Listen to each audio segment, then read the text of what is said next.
দেখেন ডিস্টার্ব আমি আর তাদেরকে তারা কি ধরনের আচরণ করছে আচ্ছা আজকে তাদেরকে মাননীয় সদস্যবৃন্দ, আমি আপনাদেরকে মাননীয় সদস্যবৃন্দ, প্রোডাকশন আশা করতেছি মাননীয় সদস্যবৃন্দ বসুন। কিন্তু আমার গলা সংসদের শৃঙ্খলা রক্ষা করুন। পরিবারের লোক এবং উনি শহীদ পরিবারের লোক এবং উনি জামাত ইসলাম করেন, এটা ডাবল অপরাধ। মুক্তিযোদ্ধা পরিবারের লোক কেউ জামাত করতে পারে না। আর হ্যাঁ, আমার বক্তব্যের পরে বলবে আমরা কি মুক্তিযুদ্ধ করি নাই, যেমন বিরোধী দলের নেতা বলেন, ওনাকে আমি অসম্মান করি না, সব সময় মাননীয় বলে কথা বলি, কিন্তু ওনার দলের লোকজন এখানে বসে আছে, তারা আমাকে ফজা পাগলা বলে কথা বলে, উনি একদিন এটা বলেন তারা নাকি সভ্য, তারা নাকি ইসলাম।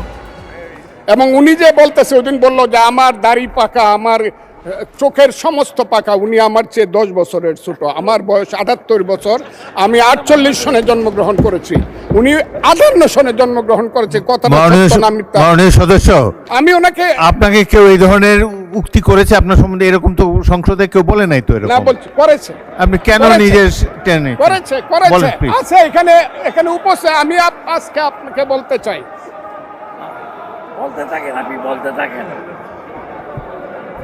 আচ্ছা, আমি যে কথাটা বলতে চেয়েছিলাম, বিরোধী দলের নেতা বলেছেন উনি মুক্তিযোদ্ধা পরিবারের লোক এবং উনি শহীদ পরিবারের লোক এবং উনি জামাত ইসলাম করেন, এটা ডাবল অপরাধ।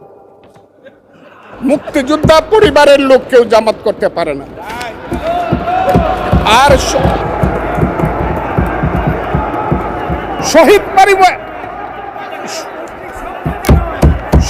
পরিবারের লোক, শহীদ পরিবার, মাননীয় সদস্যবৃন্দ ওনাকে বলতে দেন।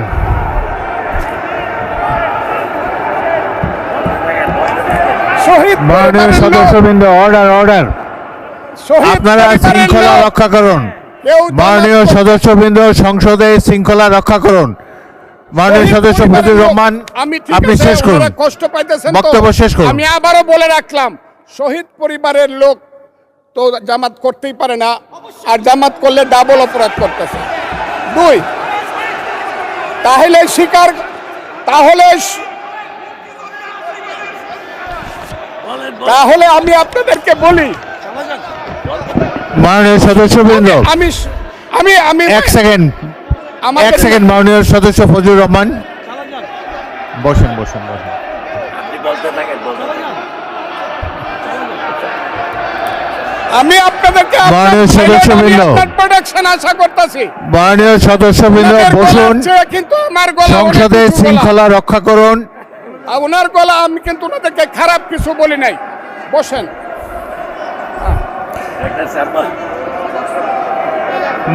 মাননীয় সদস্য ফজলুর রহমান, মাননীয় সদস্য ফজলুর রহমান, আপনি একটু অপেক্ষা করুন। আপনি বলতে থাকেন না। মাননীয় সদস্যবৃন্দ, আমি প্লিজ সিট ডাউন। আমি বলছি প্লিজ সিট ডাউন। এই যে দেখেন, তারা বসেন।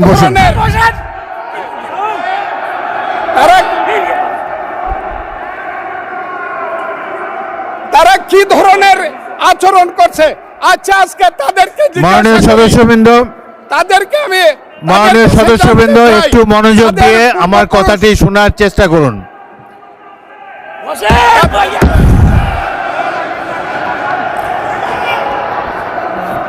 মাননীয় সদস্যবৃন্দ, গাজী নজরুল ইসলাম বসুন। আমি আজকে বসুন। এই স্পিকারের কথা শোনার চেষ্টা করুন।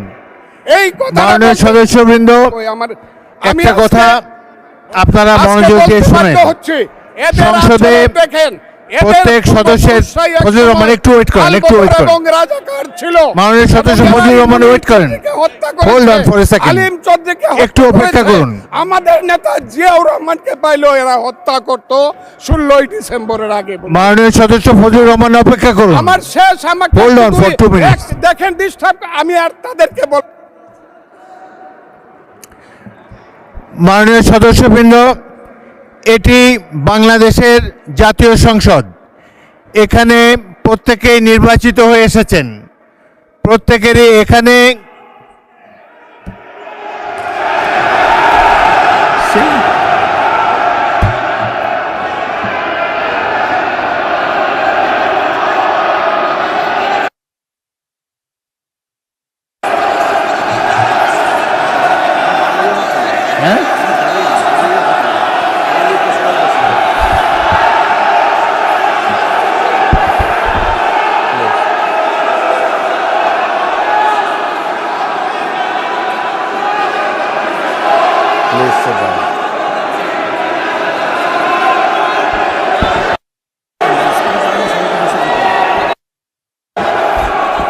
মাননীয় সদস্যবৃন্দ, দয়া করে বসুন।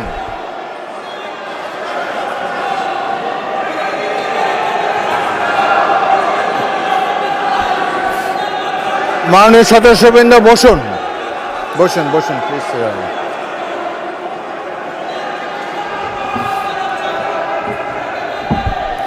বসুন মাননীয় সদস্যবৃন্দ বসুন, বসুন বসুন।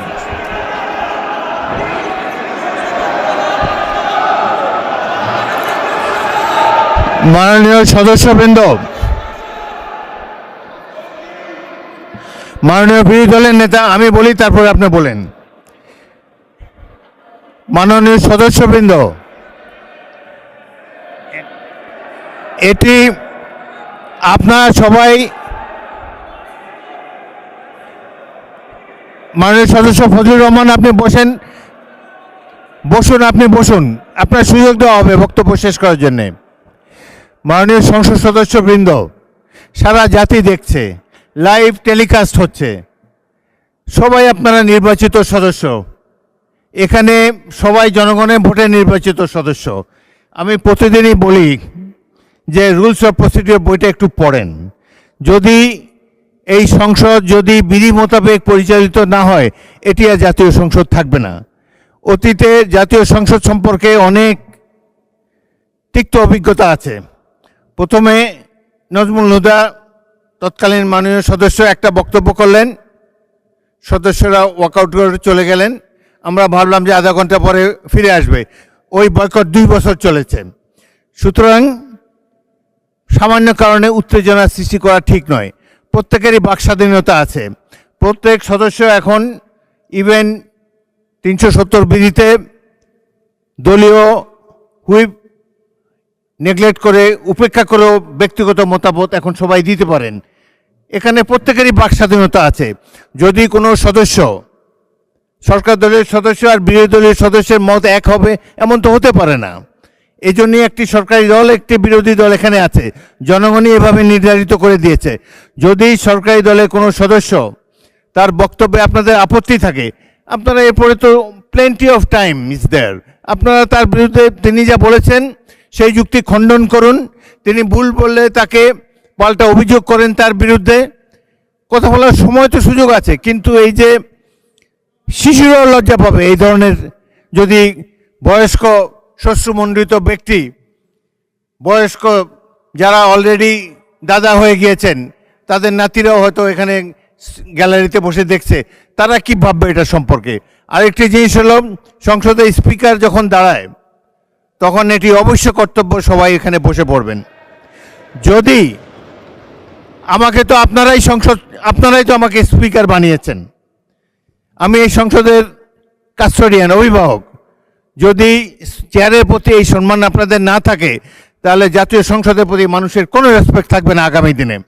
আপনারা বলতে পারেন freedom of speech is there, Fazlur Rahman সাহেব যা বলেছেন এরপরেই আপনাদের একজনকে টাইম দেব, প্রয়োজন হলে টাইম বাড়িয়ে দেব, তার যুক্তি খণ্ডন করুন। তিনি যদি অসংসদীয় কোনো কথা বলে থাকেন, সেটা আমরা পরীক্ষা করে স্পঞ্জ করে দেব, কিন্তু বক্তব্যের সময় তাকে ডিস্টার্ব করবে না। জনাব সদস্য ফজলুর রহমান, আপনি 3 মিনিটে আপনার বক্তব্য শেষ করেন, তারপর আমি বিরোধী দলের নেতার বক্তব্য শুনবো। আপনি শেষ করেন। 3 মিনিটস ফর ইউ। মিলর্ড, 1971 সনের 14 ডিসেম্বরকে পালন করা হয় শহীদ বুদ্ধিজীবী দিবস। সেই মুনির চৌধুরী, আব্দুল আলিম চৌধুরী, শহীদুল্লাহ কায়সার থেকে ধরে শত শত বুদ্ধিজীবীকে যারা হত্যা করেছিল, তাদেরকে বলা হয় আলবদর। এবং সেই আলবদর বাহিনী কার ছিল আপনারা জানেন। আমি খুব দুর্ভাগ্য, প্রথম দিন কিন্তু মাননীয় স্পিকার আপনি জানেন এইখানে কোনো বাতি ছিল না, আমি কিছু শুনতে পারি নাই।